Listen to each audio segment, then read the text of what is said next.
rin sa Pinoy Extreme Channel at kasama pa rin natin ang guest for today na si Roden. Ulit, kaya naman Roden, bumati ka muli sa ating manonood mula Luzon, Visayas at Mindanao or nasaan man sila around the world. Ayan, sa mga nanonood ng Fun and Laugh with Ron, maraming salamat at tumututok pa rin kayo hanggang ngayon sa lahat ng nanonood dyan mula Luzon, Visayas at Mindanao. Maraming salamat at tumutok lang kayo at manood lang kayo dahil marami pa kaming gagawin ngayong araw na to, di ba? Wow, yes. Yes.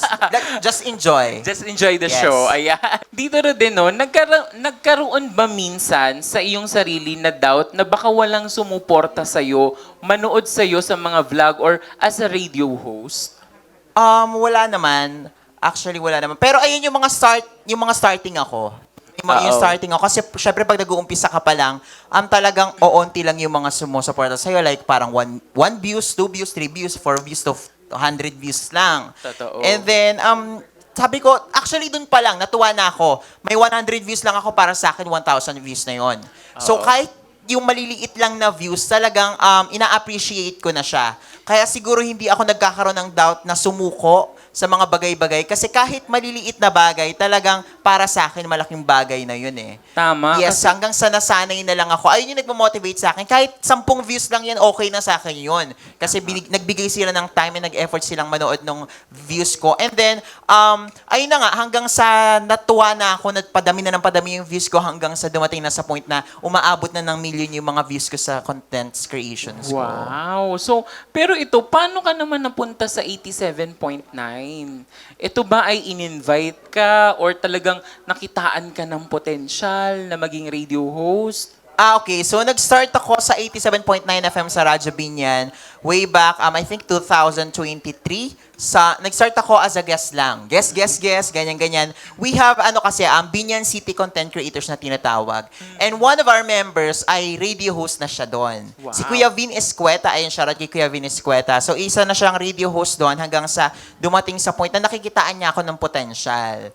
Okay. And then, nag-start ako sa guesting sa kanila hanggang sa nakita nila na parang, ay, hindi lang pang guest to, like parang pang host yung datingan nito, Pang yung regular atake. host, oo. Oo, hanggang sa dumating sa point na nakuha na nila ako, na in-invite nila ako na pwede ba daw ako mag-host. So, ayun, pumayag ako kasi actually napakalaking blessings na maging isang radio host kaya hindi madali yun. Oo, Kasi may totoo. mga nakikinig, may mga nanonood. So, talagang mahirap yung work na yon. Pero sinaba ko talaga kasi nag-enjoy naman ako actually. So, shout pala kay Ma'am Shirby Miranda and kay Kuya Vinescuata. Sila yung mga co-host ko sa aming programa. Wow naman. Sa Oh My Binyan. Ayan. So, Okay. ayan. Ano naman ang masasabi mo sa mga gusto ring maging isang radio host na katulad mo? Keep on doing your best lang talaga. Ayun yung pinaka-importante, huwag kang susuko. Kung may gusto kang isang bagay, ipagpatuloy mo. Huwag mong titigilan hanggat hindi mo nakukuha. Pero syempre, kailangan samahan mo yun ng dasal. Yes. Hindi lang ng dasal, pati ng tiyaga. Kasi Yes. yung iba kasi minsan talagang minamadali eh.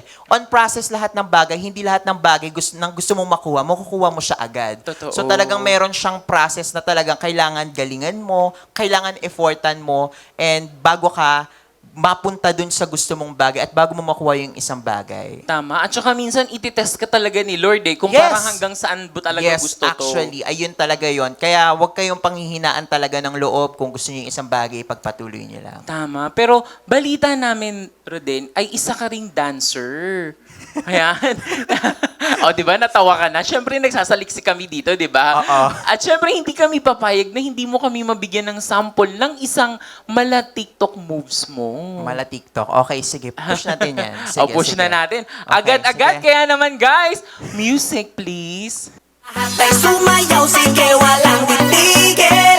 Halina't magsaya, sige walang pipigil. Tayo'y sabay-sabay, itaas na ang kamay. Lahat tay sumayaw, sige walang titigil. Nana eyo eyo, nana nana eyo eyo, nana nana eyo eyo, nana nana eyo eyo, nana Simula ng araw ng masaya, tara sumayaw na pampasigla. Thank you. At talaga namang napakagaling ng ating guest na si Roden Amisola. Thank you so much. Maraming salamat at napaunlakan mo ang sample Oo, na parang yun. hiningal ako doon. O, sino ba nagsabi na? tayo ay TikToker din. Dapat nga ipapabuo pa nga ni Derek yun, di ba? Oo nga, ni-request niya buo daw. 3 minutes yung 3 sa minutes. kanta. Ako natapos yung programa niya. Wala na kayong commercial dahil sa sayaw ko. At hindi na siya TikTok lang. Full dance na talaga Full dance na siya. Hindi siya TikTok. Kasi 1 minute lang sa TikTok. Ah, Diba? tama, pa-production na to. Production na talaga. Ayun. Ayan. So, ayan guys. Ayan. Sa ating pagbabalik ay isasalang naman natin ang ating guest na si Roden sa segment na Song Tanong. Ay. Diba? Ang daming ginagawa sa segment Grabe. sa programa na to, no? Oo, baka patamblingin niyo pa ako dito mamaya. Yes, at sa pagbabalik yan ng inyong programang sigurado ang fun at sureness ang laugh, ang Fun and Laugh with Ron! And love, no, gonna